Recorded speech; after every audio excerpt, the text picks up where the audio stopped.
Distinguished speakers, ladies and gentlemen, at the outset, let me first warmly thank the Friedrich-Ebert-Stiftung for organizing this timely event and for inviting me to address you on this occasion. I regret not being here with you in person today to exchange views with you on this important topic due to other pressing commitments. Ladies and gentlemen, 2015 is the year which defines our response to climate change. Tomorrow, states will gather at the UN Summit in New York to adopt the new transformative agenda for sustainable development. And less than 3 months remain before COP21, namely before the state parties to the UNFCCC convene in Paris. The aim is to adopt a new and we hope legally binding climate agreement. COP21 provides us with the opportunity to step up the global response to the historic challenge of climate change. That is why I believe events such as yours today are timely and significant. It is important to remember that we have a short window of opportunity to make a fair transition to a carbon-neutral world.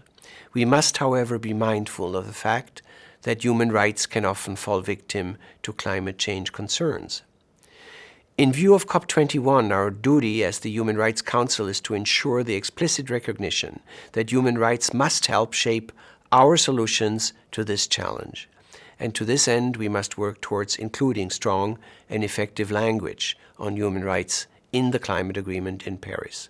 This will ensure that we form policies which not only mitigate climate change, but also protect human rights everywhere.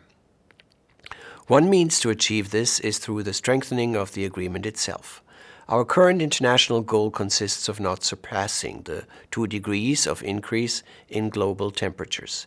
Yet even a 2-degree increase in temperature would have grave effect on the enjoyment of a wide range of human rights. This was highlighted by our Special Rapporteur for Human Rights and the Environment, John Knox, in his latest report on the effects of climate change on the full enjoyment of human rights. He notes that for the sake of human rights, states must remain ambitious and aim for an even stronger outcome of climate negotiations. A second approach to ensure that the UNFCCC and climate change policies are informed by human rights perspectives is through joint initiatives, pledges, and through public commitments.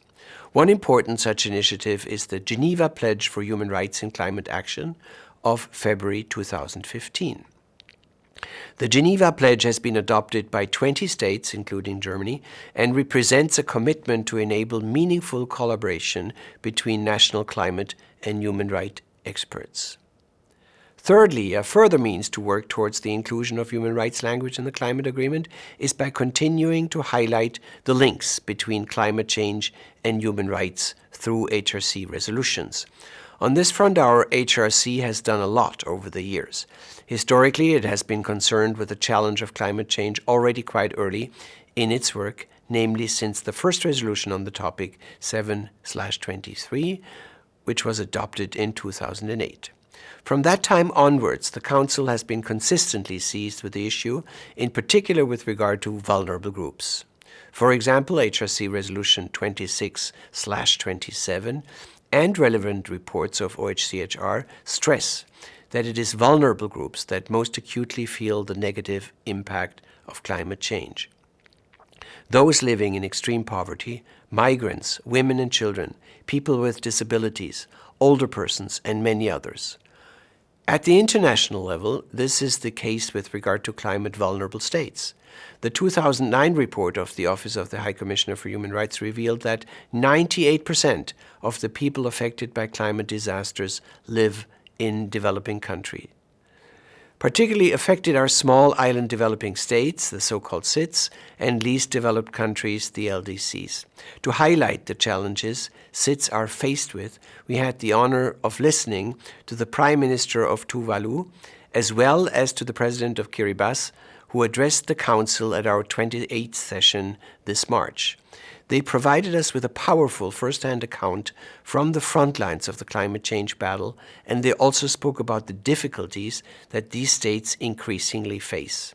For them, and hence for all of us, climate change is a reality now. Finally, the expertise and work of our special procedures mandate holders is instrumental in illuminating the links between climate change and human rights. For example, through their joint statement on Human Rights Day 2014, they stressed the need to take concrete common steps with a view to placing human rights in the center of any global climate change response. They also underlined the potential of human rights to provide clarity and direction in climate action.